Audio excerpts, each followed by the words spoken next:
teoría cuántica. La física cuántica, que es también conocida como la mecánica ondulatoria, es la rama de la física que estudia el comportamiento de la materia cuando las dimensiones de esta son tan pequeñas, en torno a 1000 átomos, que empiezan a notarse efectos como la imposibilidad de conocer con exactitud la posición de una partícula o su energía, o conocer simultáneamente su posición y velocidad sin afectar a la propia partícula.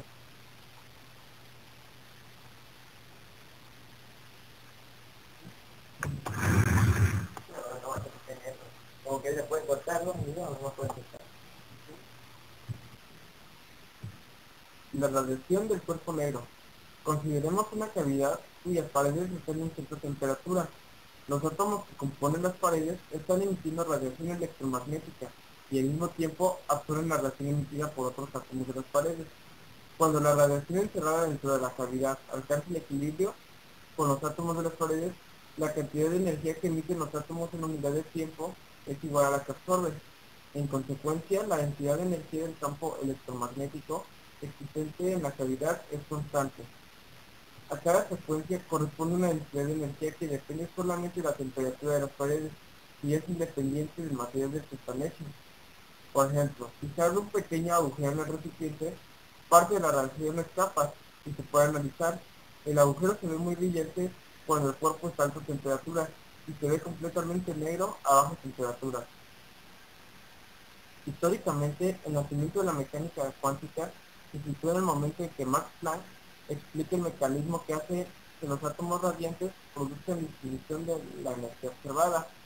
Max Planck surgió en 1900 que la radiación dentro de la cavidad está en equilibrio con los átomos de las paredes que se comportan como osciladores atómicos de la frecuencia dada, y cada oscilador puede absorber o emitir energía de la radiación en una cantidad proporcional a la frecuencia. Cuando un oscilador absorbe o emite radiación electromagnética, su energía aumenta o disminuye una cantidad. La fórmula de la densidad de energía por unidad de frecuencia para la frecuencia de la radiación contenida en una cavidad de la temperatura absoluta es esta: la densidad de la energía por la frecuencia sobre la densidad de la frecuencia. Y esto y su unidad es, y esto es unidad J por M a la menos 3 por S.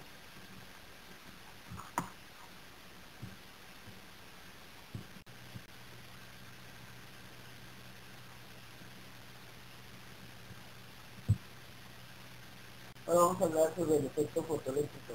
El efecto fotoeléctrico consiste en la emisión de electrones por un metal o fibra de carbono cuando se hace incidir sobre una radiación electromagnética, es decir, luz visible o ultravioleta en general. A veces incluyen en términos otros tipos de interacción entre la luz y la materia.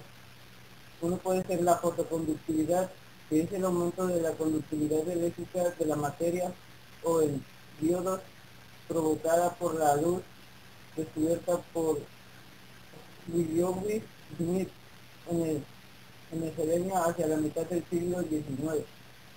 Y el otro puede ser el efecto fotovoltaico, que es la transformación parcial de la energía luminosa en energía eléctrica. Es decir, la primera célula solar fue fabricada por Charles Frisch en 1884. Estaba formada por selenio recubierto de una fina capa de oro.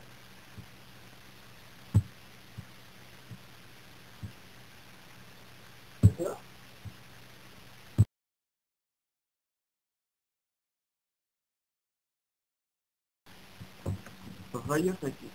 La historia de los rayos X comienza con los experimentos del científico británico William Crookes, que investigó en el siglo XIX los efectos de ciertos gases al aplicarles descargas de energía.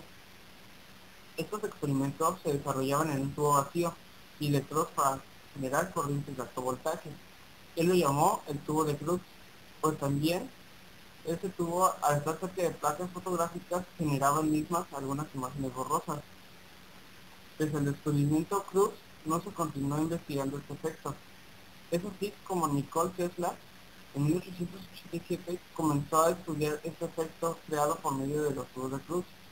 Una de las consecuencias de su investigación fue advertir a la comunidad científica el peligro de los organismos biológicos que supone la exposición a estas radiaciones. Por el 8 de noviembre de 1895 se descubrieron los rayos X. El físico William Conrad Röntgen realizó experimentos con los tubos de Kittor-Crookes, o simplemente el tubo de Crookes, y la bobina de Rumford. Analizaba los rayos catódicos para evitar la fluorescencia violeta que producen los rayos catódicos en las paredes del vidrio del tubo. Para ello creó un ambiente de oscuridad y cubre el tubo con una funda de cartón negro.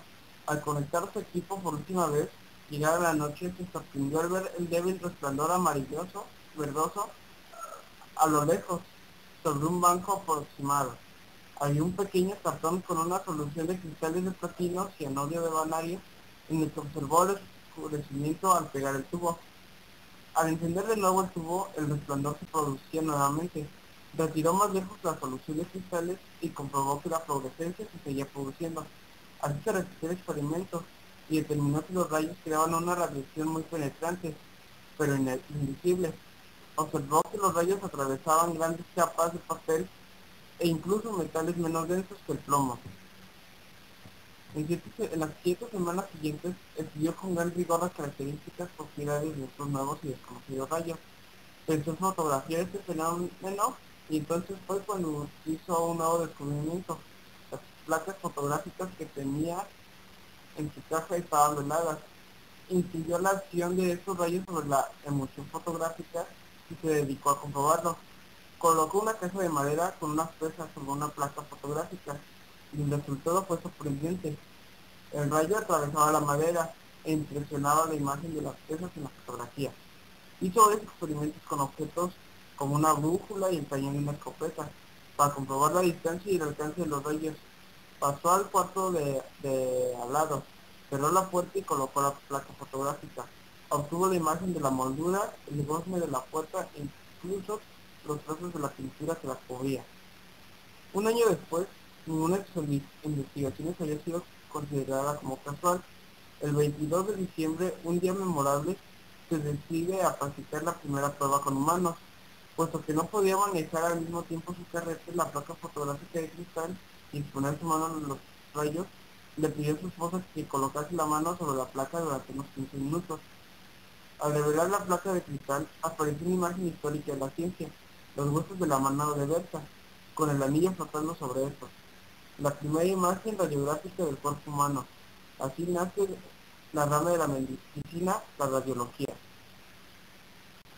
Al descubrir ese tipo de rayos, tuvo también la idea del nombre y los llamó rayos incógnitas, o lo que es lo mismo rayos X, porque no se sabían si eran ni cómo eran propiedades, o qué eran lo que iban a provocar, ni cómo eran provocados. Rayos desconocidos, un nombre que se les da un sentido histórico. De ahí muchos años después de su descubrimiento sobre la naturaleza del fenómeno, se decidió conservar ese nombre. La noticia del descubrimiento de los rayos X se divulgó con mucha rapidez en el mundo. Röntgen fue objeto de múltiples reconocimientos del emperador Guillermo II de Alemania. Le concedió la Orden de la Corona. Fue honorado con la medalla de Rumford de la Real Sociedad de Londres en 1896, con la medalla Bernard de la Universidad de Columbia y con el Premio Nobel de la Física en 1901. El descubrimiento de los rayos X fue el producto de la investigación, experimentación, y no por accidente como algunos autores afirman. Röntgen, un hombre de ciencia, agudo, observador, investigaba los detalles más mínimos y examinaba las consecuencias de un acto quizá casual, y por eso tuvo éxito, donde los demás fracasaron. Este genio no quiso patentar su descubrimiento cuando Tomás Alva Edison se lo propuso, manifestando que lo legaba para beneficio de la humanidad.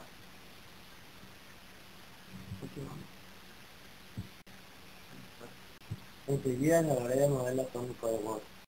El modelo atómico de Bohr es un modelo clásico del átomo, pero fue el primer modelo atómico en el que se introduce una cuantización a partir de ciertos postulados. Fue propuesto en 1913 por el físico Niels Bohr para explicar cómo los electrones pueden tener órbitas establecidas alrededor del núcleo y por qué los átomos presentan espectros de emisión.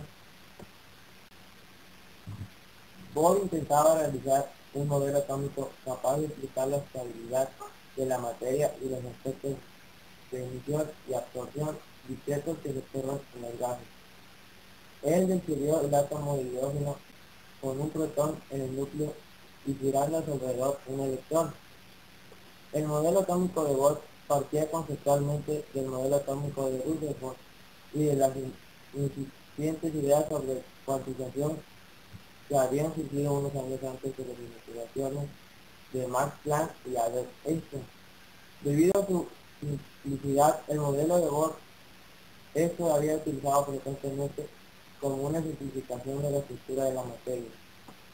En este modelo, los electrones giraban en órbitas circulares alrededor del núcleo, ocupando la órbita de menor energía posible o la órbita más cercana posible al núcleo. El electromagnetismo clásico predecía que una partícula cargada moviéndose de forma circular emitiría energía, por lo que los electrones deberían colapsar sobre el núcleo en breves instantes de tiempo. Para superar este problema, Bohr supuso que los electrones solamente se podían mover en órbitas especificadas, cada una de las cuales caracterizaban por su nivel energético. Cada órbita puede entonces identificarse mediante un número entero, lo que es n, que toma valores desde 1 en adelante. Este número n recibe el nombre de número cuántico principal. Enseguida les mostraré el dibujo.